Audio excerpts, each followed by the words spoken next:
우리 하나님의 말씀의 제목은 오늘 죽이는 말이 아니라 살리는 말을 해야 합시다 라고 하는 말씀의 제목을 가지고 여러분들에게 말씀을 드리고자 합니다. 우리가 말하는 것은 참 중요하죠. 내가 말하는 것이 곧 나의 실력이고 또 나의 인격이기도 합니다. 이 말하는 것이 어떠냐에 따라서 내가 사람됨이 어떠냐라고 하는 것을 알게 되는 척도가 되기도 하죠. 옛 인생의 선배들이 이런 말을 했습니다. 지혜는 들으면서 생각하고 후회는 말하면서 생긴다. 혼자 있을 때는 자기 마음의 흐름을 살피고 여럿이 있을 때는 자기 입의 말을 살피라. 우리가 말하는 것을 늘 살펴야 된다는 것을 교훈하고 있는 내용이죠. 공자는 사람을 죽이는 방법이 여럿이 있는데 그 첫 번째가 붓으로 사람을 죽일 수 있고, 두 번째는 그 입으로 사람을 죽일 수 있고, 세 번째는 돌로 사람을 죽일 수 있는데, 이 셋 중에서 가장 사람을 쉽게 죽일 수 있는 방법은 입으로 사람을 죽이는 것이라고 했습니다. 그만큼 그 말이 얼마나 그 사람을 죽일 수 있는지에 대한 부분, 죽이기도 하고 살리기도 하는 그런 말인지를 잘 말씀해 주고 있죠. 잠언서 18장 20절에서 21절의 말씀해 보니까 이렇게 얘기합니다. 사람은 입에서 나오는 열매로 말미암아 배부르게 되나니 곧 그의 입술에서 나는 것으로 말미암아 만족하게 되느니라. 죽고 사는 것이 혀의 힘에 달렸나니 혀를 쓰기 좋아하는 자는 혀의 열매를 먹으리라. 여러분, 우리가 혀로 사람을 죽이기도 하고 살리기도 한다는 겁니다. 어떤 열매를 맺을 것인가. 오늘 말씀에 보게 되면 세 사람의 말이 나오고 있습니다. 첫 번째는 더둘로라고 하는 사람이죠. 이 사람은 그 아나니아 대제사장 그리고 유대인들의 변호해서 그 사람들을 대변해서 바울을 이제 고발하고 있는 사람입니다. 변호사입니다. 근데 그 사람이 말이 얼마나 말을 잘하는지 몰라요. 오늘 이 말씀에 보게 되면 그 3절 말씀에 보게 되면 그렇게 얘기했죠. 벨릭스 각하여 우리가 당신을 힘입어 태평을 누리고 그랬습니다. 또 이 민족이 당신의 성견으로 말미암아 여러 가지로 개선된 것을 우리가 어느 모양으로나 어느 곳에서나 크게 감사합니다.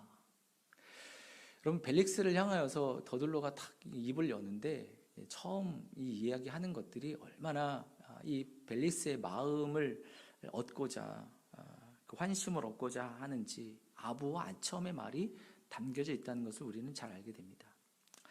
여러분, 벨릭스 총독이라고 하는 사람은 어떤 사람인가? 그 사람은 노예의 출신으로서 총독의 자리에까지 오른 사람이에요. 여러분, 이런 그 사람이 이 자리에까지 오를 수 있었다는 것은 얼마나 그 사람이 살아가는 가운데에 아첨과 술수와 또 그들이 그 자리에, 권력의 자리에까지 올라가기까지 얼마나 그가 사람으로서 할 수 없는 그런 그 행동과 또 언행을 통해서 그 자리까지 왔는지를 우리는 잘 알게 됩니다. 정치와 권력, 돈의 혈안이 되어서 또 이 유대의 총독으로서 살아가면서 뇌물도 많이 받고요. 특별히 타키투스라고 하는 역사학자가 그 사람에 대해서, 벨릭스 총독에 대해서 이야기를 하면서 이렇게 얘기해요. 그는 노예의 심성으로 왕의 권력을 행사한 사람이었다. 그만큼 그가 행하는 그 왕으로서의 그 모든 행하는 것들이 그렇게 그 노예가 행하는 것처럼 거칠고 또 그 볼품이 없었음을 잘 이야기하고 있습니다. 여러분, 그런 벨릭스 총독을 향하여서 이 더둘로가 이야기하면서 당신을 힘입어서 우리가 태평을 누리고 있습니다. 굉장히 지금 아첨하는 말이죠. 또 당신이 행하는 그 개혁으로 인해서 우리가 정말 모든 모양이나 모든 것들이 잘 얼마나 당신께 감사하는지 모릅니다. 이렇게 얘기를 하는 것이죠. 시편 12편 3절의 말씀에 보면 여호와께서 모든 아첨하는 입술과 자랑하는 혀를 끊으신다고 얘기하고 있습니다. 여러분, 우리 역시도 아첨하는 말을 하지 말아야 되죠. 아부하는 말, 아첨하는 말은 우리가 끊어야 됩니다. 왜냐하면 하나님이 싫어하시니까. 하나님이 그런 말들을 우리가 끊게 만드시죠. 물론 여러분, 우리가 누군가가 잘하면 그 잘하는 것을 인정해주고 격려하는 것은 필요합니다. 그래야 그 사람이 더 그 격려를 받고 더 잘할 수 있도록 나아가기 때문에 그렇습니다. 그렇지만 여러분, 아첨이라고 하는 것은 거짓에서부터 시작이 되는 것입니다. 없는 말을 과장하기도 하고요. 그래서 그것을 무리한 결과로 만들어내는 것이죠. 유대인들 장로들 더들로는요, 바울을 고소를 하면서 오늘 고소의 그 내용을 이렇게 죄목을 이야기하고 있습니다. 5절 6절의 말씀해 보니까 이렇게 얘기하죠. 이 사람은 전염병 같은 사람이다. 또 천하에 흩어져 있는 유대인들을 소요하게 하는 사람이다. 나사렛 이당의 우두머리다. 이 말은요, 벨릭스 총독을 자극하는 말입니다. 이 총독은 항상 마음에 불안한 마음이 있는데 혹시 폭동이 일어나지 않을까, 소요가 일어나지 않을까라고 하는 불안한 마음이 있거든요. 전염병 또는 소요, 이단의 우두머리, 이런 이야기는 벨릭스 총독을 굉장히 자극하는 이야기죠. 더들로는요, 말재주가 대단한 사람입니다. 하지만 그 모든 것들은 다 거짓으로 꾸며낸 이야기들이죠. 가짜였습니다.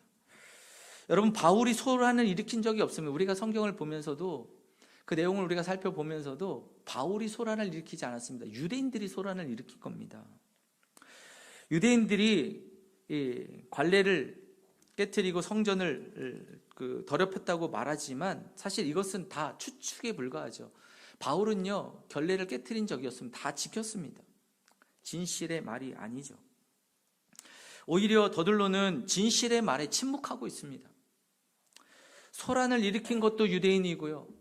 그리고 또 그 바울을요, 이유 없이 때린 것도 유대인입니다. 그러나 그 일에 대해서는 말하지 않습니다. 불리한 것은 감추고요, 유리한 것만 말하는 것입니다. 더들로의 말이 끝나자마자 주변에 있는 다른 유대인들이 또 맞습니다 라고 동조하고 있죠. 집단으로 지금 분위기를 만들어가는 악한 일을 해가고 있습니다. 그러나 여러분, 바울은 어떻습니까? 반대로 바울은요, 그의 말은 담백합니다. 벨릭스 총독을 향하여서 어떤 아첨의 말도 없습니다. 당신은 오래전부터 재판장인 것을 내가 압니다.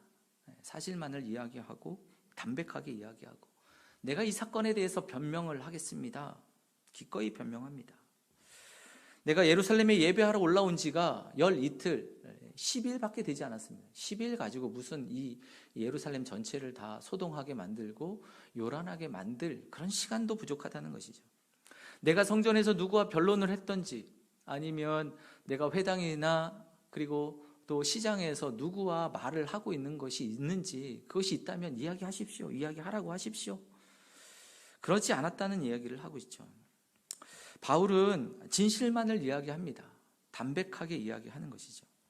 오늘 바울은 자기가 이야기하는 그 기회를 얻었을 때 오늘 복음을 특별히 전하고 있습니다. 14절 15절 말씀에 보면 바울은 복음을 전하고 있죠. 그러면서 이렇게 얘기합니다. 의인과 악인은 다 부활하게 될 것입니다. 부활에 대한 이야기를 하죠. 사랑하는 성도 여러분, 의인이든 악인이든 다 부활하게 될 줄로 믿습니다. 부활의 신앙을 이야기하죠. 그러기에 우리는 부활해서 다 주님 앞에서 심판대 앞에 설 것입니다. 이것을 말하는 것이죠. 저와 여러분들, 또 이 세상에 있는 모든 사람은 다 주님의 심판대 앞에 설 것입니다.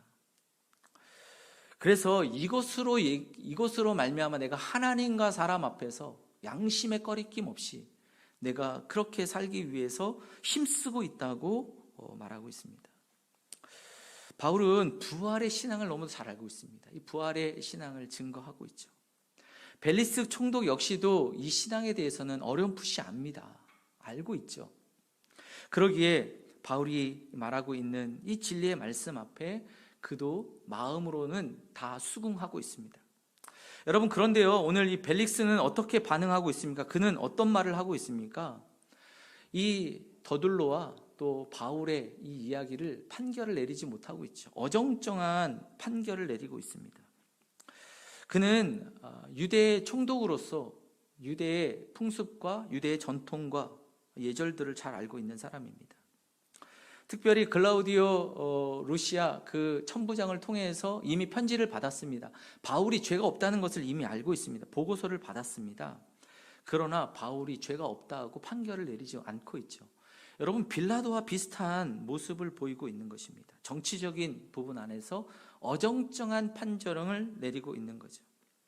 22절, 23절에 보니까 그는 연기를 합니다. 자기의 시간을 좀 벌기 위해서 시간을 벌고 있죠. 내가 루시아가 오면 그때 가서 판결을 하겠다. 대신에 그를 감옥에 가두지만 자유를 주고 또 그 친구들이 그를 향하여서 행하는 모든 일들을 금하지 말도록 명령을 내리고 있습니다. 죄인이지만 죄인 아닌 죄인 같은 모습으로 대우를 하라고 얘기를 하고 있습니다. 여러분, 그 시간 동안 약 한 2년의 시간 동안에 바울은 그렇게 어정쩡한 판결 가운데에 그 자리에 잡혀 있게 됩니다. 여러분, 우리가 하나님의 시선으로 바라보게 되면 하나님께서는 이 시간들을 통하여서 이방인들, 임금들, 관리들에게 복음을 전하고 계시는 시간임을 우리는 잘 알고 있습니다. 사랑하는 성도 여러분, 우리가 이야기하는 것은 거짓말이 아니라 아첨의 말이 아니라 진실을 이야기하고 또 복음을 이야기하는 입술이 되어야 하는 것이죠. 오늘 말씀을 보면 우리가 깊이 생각해야 될 것은 말에 대한 문제입니다. 더들로가 거짓말을 하고 있죠. 먼저 더들로는 거짓말합니다. 왜 거짓말을 하고 있는 것입니까? 그는 화려한 말로 거짓말을 합니다. 왜 거짓말을 하고 있는 것입니까? 그건 변호사잖아요. 돈을 벌기 위해서 거짓말을 하는 것입니다. 아니면 그가 주변의 권력에 있는 사람들의 압력에 의해서 어쩔 수 없이 힘에 눌려서 그렇게 또 거짓말을 할 수도 있습니다. 아니면 지금 분위기를 보니까 내가 이쪽 편에 서야 되겠다라고 하는 자기 판단이 서서 스스로 그렇게 할 수도 있을 것입니다. 어쨌든 그는 자기의 유익을 위해서 거짓말을 하고 있다는 것을 말하고 있습니다. 여러분, 더둘로의 거짓말은 바울을 상당히 곤란하게 만들고 힘들게 만들고 있다는 것을 잘 알고 있습니다. 여러분, 우리가 이 말씀을 바라보면서 우리의 모습을 좀 돌아볼 필요가 있습니다. 우리는 어떤가? 우리가 말하는 것은 어떻게 말하고 있는가? 우리가 남의 말을 남을 험담하고 또 없는 말 만들어서 이야기하고 어쩌면 내가 유리한 것을 위해서 내가 다른 말들을 이야기함으로 남에게 피해를 주고 있는 것은 아닌가? 특별히 여러분, 우리가 다른 사람들을 바라보면서 판단을 내리고 단정을 짓고 결론을 내리는 것, 이것이 또 우리가 말하는 말의 습관에 있는 것이 아닌가? 사랑하는 성도 여러분, 우리의 입술은요, 사람들을 바라보면서 어떤 일들을 바라보면서 판단하거나 단정 짓거나 결론을 내려서는 안 되죠. 예수님께서는 한 사람 한 사람을 바라보시면서 그 사람의 현재의 모습으로 판단 내리시지 않으셨습니다. 언제나 지금의 모습은 참 부족하고 연약한 모습이지만 그 모습을 보고 그냥 단정 짓지 않으시고 미래 더 나은 가치로 그 아이가, 그 사람이 기대하는 마음으로 말씀을 하셨습니다. 너는 사람을 낚는 어부가 되게 하리라. 제자들을 향해서 하시는 주님의 말씀이죠. 예수님께서 나다나엘을 만나시고 내가 너를 무화과 나무의 아래에 있을 때 너를 보았다 할 때 나다나엘이 얼마나 감격합니까? 그래서 주님은 하나님의 아들이십니다. 그리고 이스라엘의 임금이십니다. 이렇게 고백을 하지 않습니까? 그때 예수님이 하시는 말씀은 너는 이보다 더 큰 일을 보리라. 주님께서는 언제나 우리를 향하여서 말씀하시면서 기대하시고, 아니 기대하라고 하십니다. 예수님께서 마지막 승천하시면서 말씀하시지 않습니까? 너희는 가서 모든 민족으로 제자를 삼고 아버지와 아들과 성령의 이름으로 세례를 베풀고 내가 내게 분부한 모든 것을 가르쳐 지키게 하라. 여러분, 예수님이 말씀하시면서 뭐라고 얘기했어요? 모든 민족에게 세례를 베풀라는 겁니다. 모든 민족에게 가르쳐 지키게 하라는 겁니다. 주님의 기대가요, 우리가 생각하는 것보다 얼마나 크신지 몰라요. 지금 보면 그 제자들 또 예수님을 따르는 그 사람들 얼마나 연약합니까? 그 모임이 얼마나 불안정합니까? 그럼에도 불구하고 그들을 향하여서 주님께서 말씀하시는 그 기대는 참으로 놀랍죠. 예수님은 언제나 사람들을 바라보시면서 기대하셨습니다. 그를 바라보시고 깎아내리거나 결론 짓는 말을 하시지 않으셨습니다. 항상 그를 바라보시고 꿈꾸시고 또 위대한 하나님의 사람으로 세워질 것을 바라보시고 선포하시는 것이죠. 사랑하는 성도 여러분, 우리가 일상의 삶을 살아가면서 사람들을 대할 때 우리가 주님의 시선으로 바라보시기를 축복합니다. 사람의 시선으로 보는 것이 아니라 주님의 시선으로 보는 거죠. 야고보서의 말씀에 보면, 야고보서 3장에 보면 혀는 불이라고 얘기하지 않습니까? 혀는 쉬지 않는 악이고 죽이는 독이라고 했습니다. 그만큼 그 말이 얼마나 강력한 그 영향력이 있는지를 우리에게 보여주고 있는 거죠. 말로 상처 주는 일이 우리 안에 없는가? 여러분들은 어떠십니까? 자녀나 그리고 또한 형제들이나 배우자나 부모님에게나 또는 동료나 직장인들에게 우리가 정말 말로 상처 주는 일들은 없는가? 만약에 여러분 내가 누군가를 향하여서 상처 주는 말들을 하고 있다면 우리는 더들로와 같은 모습일 것입니다. 더들로의 인생을 살아가고 있는 모습이죠. 그리고 여러분 우리가 나를 돌아보면서 우리가 혹시나 더들로와 같은 모습이라면 우리가 그것을 내려놓고 주님 앞에 용서를 구하고 또 그 사람 앞에 용서를 구하고 용서를 받아야 할 것입니다.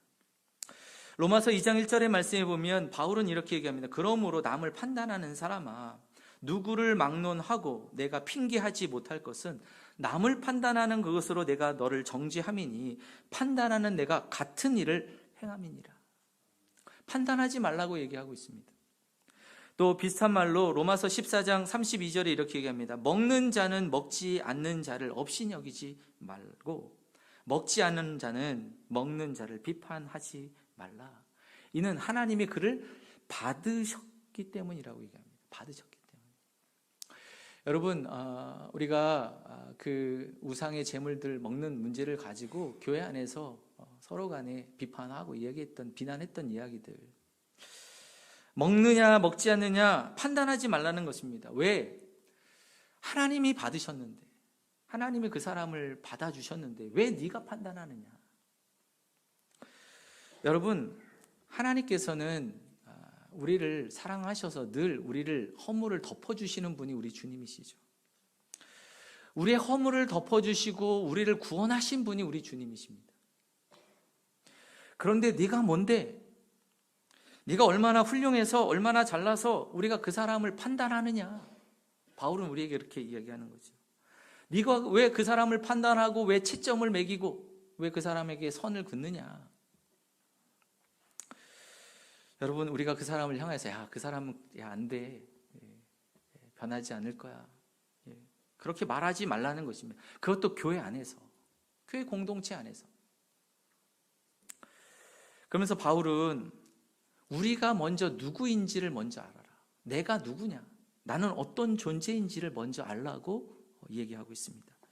로마서 15장 1절에 보면 믿음이 강한 우리는 마땅히 믿음이 약한 자의 약점을 담당하고 자기를 기쁘게 하지 아니할 것이라. 여러분, 우리가 믿음으로 성숙하고 강한 자가 있다면 연약한 자를 품어줘야 된다는 거예요. 약점을 담당하고 내 기쁨이 아니라 그 사람의 기쁨을 위해서 말할 줄 알아야 된다는 것을 말하고 있습니다. 여러분, 남의 약점을 그리고 허물을 들춰내는 게 아니죠. 여러분, 우리 믿음의 성도들은요, 특별히 공동체 안에서는 약점을 드러내는 것이 아니라 양점을 덮어주고 또 감싸주는 것, 그것이 바른 태도고 언행임을 바울은 우리에게 말씀해 주고 있습니다. 노아에게 세 아들이 있었지 않습니까? 셈, 함, 야벳. 홍수 이후에 이제 무트로 나와서 이제 농사를 짓고 포도를 수확을 하고 포도가 풍년이어서 먹어도 남는 거예요. 그래서 술을 담그죠. 술을 담그고 그 노아가 그 술을 먹고 얼마나 기분이 좋았는지 먹고 즐거워서 즐기다가 옷을 다 벗어버리고 벌거벗은 상태에서 하체를 드러내고 대낮에 벌러덩 누워서 잠을 자게 되어집니다. 그것을 제일 먼저 본 사람이 누굽니까? 함이지 않습니까? 함이 보고 그것을 바라보면서 우리 아버지 참 주책이다. 술을 먹으시면 잘들 드시지 그 먹고서 저렇게 그냥 탁 홀탕 볶고서 저러냐 하면서 웃는 거죠. 여러분 그것을 다 이야기합니다. 셈에게 이야기하고 또 야벳에게 이야기를 합니다. 그 얘기를 듣고 셈과 야벳이 뒷걸음질을 쳐서 그 옷을 드러낸 부분 하체를 덮어주지 않습니까? 여러분 우리는 성경을 통해서 이 일의 결과가 어떤지 너무도 잘 알고 있습니다. 그 언행이 낳은 결과가 무엇인지를 우리는 알고 있죠. 사도행전 18장 말씀에 보면 그 반대 이야기가 있지 않습니까? 아굴라와 브리스길라 이야기입니다. 그들은 아름다운 부부죠. 그들이 보니까 아볼로라고 하는 사람, 성경 교사로 정말 말씀을 잘 전합니다. 근데 그걸 보니까 세례, 요한의 세례까지만 아는 거예요. 그래서 그 사람에게 가서 야 그렇게 하는 게 아니야. 야, 너는 예수님에 대해서 모르는구나. 핀잔을 주거나 비난하지 않습니다. 그에게 살짝 다가가서 그에게 온전한 복음을 이야기하는 것, 전해주는 것입니다. 그를 가르쳐주고 도와주고 그가 아볼로가 온전한 자로 세워질 수 있도록 그를 이끌어주는 것이죠. 그를 향하여서 브리스길라와 아굴라가 자기를 드러내지 않았습니다. 그것도 모르냐 핀잔 주거나 잘난 척하지도 않았습니다. 부족한 것을 채우는 거죠. 부족한 것을 가려주고 덮어주고 그리고 그것을 도와주는 것이었습니다. 사랑하는 성도 여러분, 예수님께서는 저와 여러분들에게 이 일을 행하신 분이 우리 주님이시지 않습니까? 우리의 죄와 허물이 너무도 많습니다. 들추어내면요 부끄러운 일들이 한두 가지가 아니죠. 부끄럽고 추하고 더러운 죄들. 그러나 주님께서 그것을 드러내시는 것이 아니라 만천하에 다 공개하시는 것이 아니라 오히려 주님은 묵묵히 십자가로 가셔서 십자가에서 죽으시고 그 십자가의 그 피로 우리의 모든 죄와 허물을 덮어주시고 있습니다. 우리의 죄를 여러분 드러내기 전에 덮어주시는 거예요. 깨끗하게 하시는 것입니다. 사랑하는 성도 여러분, 저와 여러분들은 주님으로부터 이 은혜를 입은 사람들입니다. 그러게 여러분, 우리는 누구에게 대하여 험담하는 말을 하거나 또는 누구에 대하여 정죄하거나 판단할 수 있는 자격이 우리에게 없습니다. 사랑하는 성도 여러분, 저와 여러분들은 이제 남겨진 인생 가운데에서 우리의 입술에 수많은 이 말들을 담게 될 것입니다. 그런데 여러분, 그때에 우리가 담는 그 입술 속에서 이왕이면 우리가 사람들을 살리고 격려하고 위로하고 힘을 주는 말이 되어야지. 그 사람들을 깎아내고 비난하고 내가 무엇이라고 판단하고 채점을 매기는 말이 아니라 당신은 안 돼. 당신은 X야. 너 그거밖에 안 될 거야. 내가 기대하는 거 저버리지 않는구나 라고 하면서 말하는 것이 아니라 여러분 부족해도 지금은 부족하지만 때가 되면 하나님이 너를 세우실 것이다. 하나님께서 그 때가 있다. 하나님이 일하실 것이다. 하나님이 세우실 것이다. 기다리라고, 기대하라고. 사랑하는 성도 여러분, 힘을 주는 믿음의 성도님들 저와 여러분들이 되시기를 간절히 축복합니다. 한창희 씨가 쓴 혀, 매력의 유혹이라고 하는 그 책 가운데 이런 내용이 있습니다. 말은 그 말에 해당하는 것을 끌어당기는 에너지가 있다. 말은 병을 낫게도 하고 병에 걸리기도 한다. 말은 부자가 되기도 하고 가난뱅이가 되기도 한다. 한 가지 놀라운 사실은 우리가 과거에 말한 대로 현재를 살고 있다는 것이다. 따라서 오늘 이 시간에 어떤 말을 하느냐가 미래를 결정한다고 해도 과언은 아닐 것이다. 지금 내가 어떤 말을 하느냐가 미래를 결정하는 것이죠. 사랑하는 성도 여러분, 하나님께서 이 땅을 창조하셨습니다. 무엇으로 창조하셨습니까? 말씀으로 창조하셨죠. 이 세상이 있기 전에요. 말씀이 먼저예요. 말이 먼저입니다. 그러게 여러분, 우리가 어떻게 말하느냐가 중요하죠. 하나님께서는 내가 맹세하노니 네가 말한 대로 내가 행하리라고 약속을 하시고 계시죠. 사랑하는 성도 여러분, 우리가 생각하는 것보다 말은 굉장히 중요합니다. 그러기에 우리가 죽이는 말, 거짓의 말, 우리가 아첨하는 말이 아니라 진실의 말, 살리는 말, 격려하는 말, 세우는 말, 이것을 통해서 참으로 아름답게 복된 하나님의 귀한 일들을 이루어가는 저와 여러분들 한 분 한 분들이 다 되시기를 간절히 축복합니다. 함께 한번 기도하겠습니다. 은혜로우신 하나님 아버지 감사합니다. 우리를 사랑하셔서 우리 가운데 언제나 함께하여 주시니 감사를 드립니다. 특별히 하나님, 우리의 입술에 하나님 권세를 주시고 우리의 말이 또 살리는 말이 되게 하여 주셔서 하나님의 공동체와 우리가 서 있는 모든 삶의 자리 가운데 아름답게 주님의 은혜를 하나님 흘려보내고 믿음으로 세우는 아름다운 하나님의 귀한 입술들이 되게 하여 주시옵소서. 감사드리며 예수님의 이름으로 기도드립니다. 아멘.